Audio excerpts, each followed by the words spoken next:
What's up, everybody? I hope you're doing well.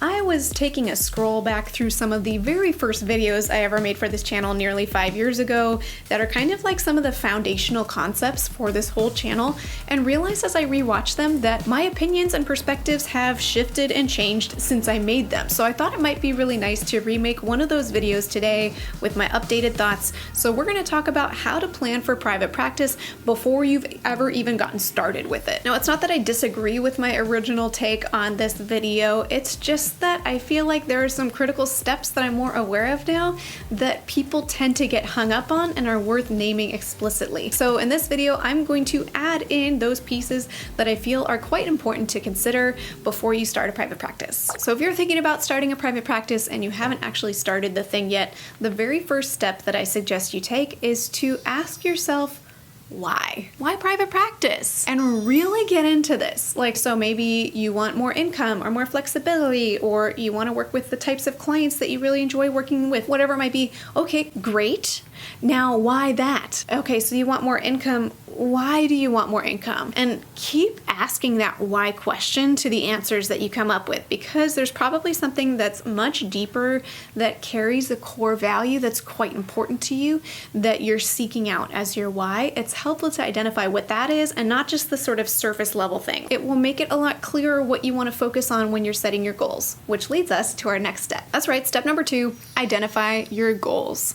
Now, very similar to the last tip, I want you to be as specific as possible and as tied to what really matters to you as possible. So if, let's say, you achieve all of your goals and we fast forward to 3 years from now, what would be the signs that you have arrived in a place of having a successful practice?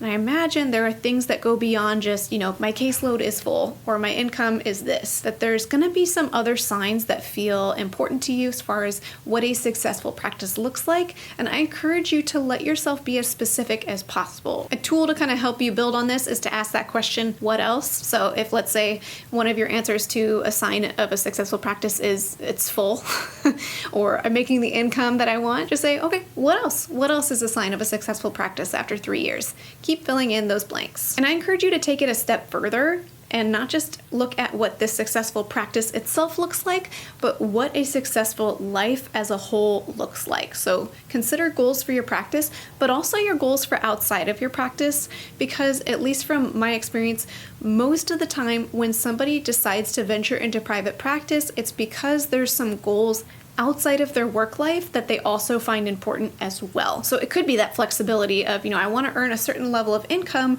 with the flexibility to also have time at home with my kids. Maybe it's, not having to see 30 plus clients a week will allow me the mental space and energy to really be there for my partner or to lean into these other things outside in my real life that are also important to me. So keep asking those why and what else questions until you feel like you really get into the bottom of things of what does a successful life look like if I arrive there? The next tip is to consider your budget with your end goal in mind.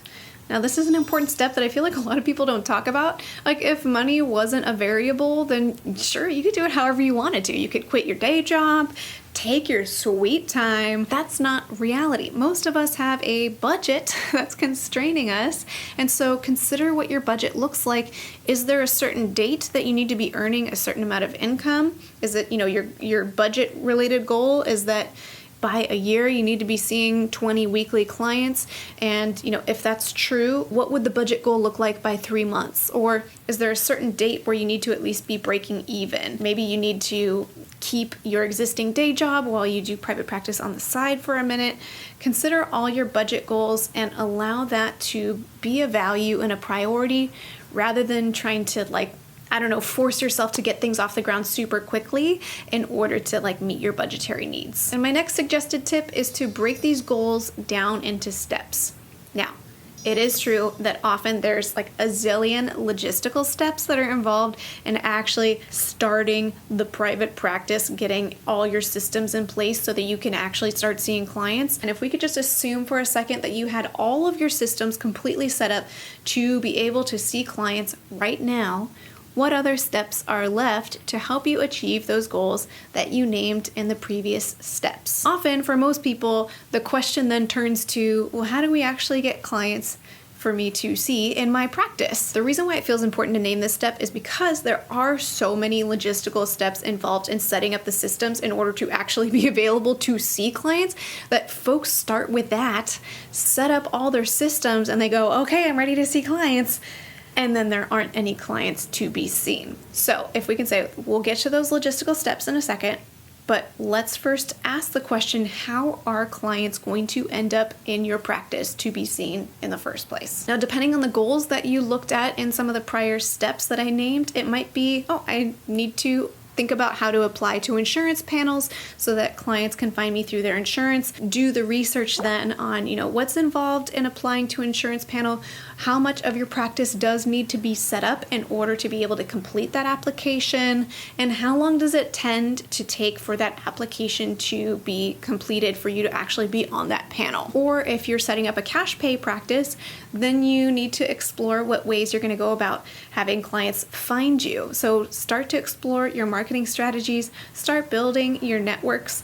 There are lots of tools you can use to leverage and build on that. I have a whole course about how to build a marketing strategy, but since this isn't the focus of this video, I'll just kind of name it there to say it is more helpful to focus on your marketing strategy before you've set up all your systems so that you have a game plan once your systems are in place for how the folks are going to find you and you can actually see them. And then the last step that at least I would have found helpful starting out is to kind of map out what success would look like at different points in the timeline looking ahead.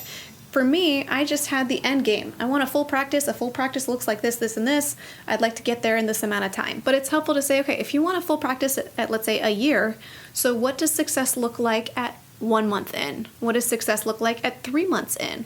What does success look like at 6 months in? And map that out so that you can kind of track your progress, and also you can be kind to yourself, because if you want to have a full practice at a year, but a month in, you're just still getting your system set up and you don't even see clients yet, it's easy to get down on yourself about that and lose steam. But if you set up reasonable goals to say, well, by 1 month in, I plan to just be getting my system set up so that I can actually start seeing clients.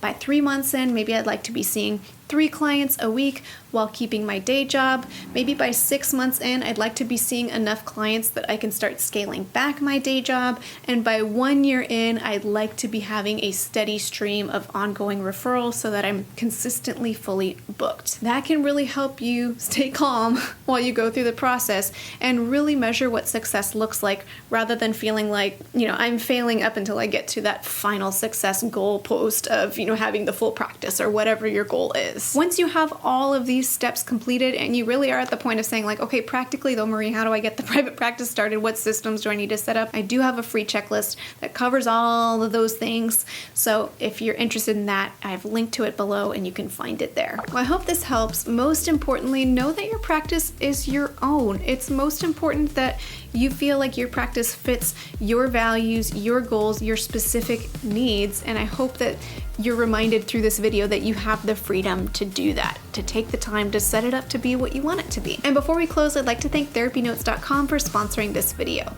TherapyNotes helps with scheduling, notes, and billing. They have a HIPAA-secure telehealth platform and so much more to help you manage your practice. If you'd like to check out TherapyNotes, you can get 2 months to try it for free with no commitment just by clicking the link in the description of this video. Well, thank you for joining me in this video. If you are in that space of like thinking about starting a private practice, but you haven't actually started the thing yet, you're in a great spot. Now is a great place to just start planning things out mentally before you actually commit to doing things and spending money on stuff. So wishing you all the best with that. And until next time, from one therapist to another, I wish you well.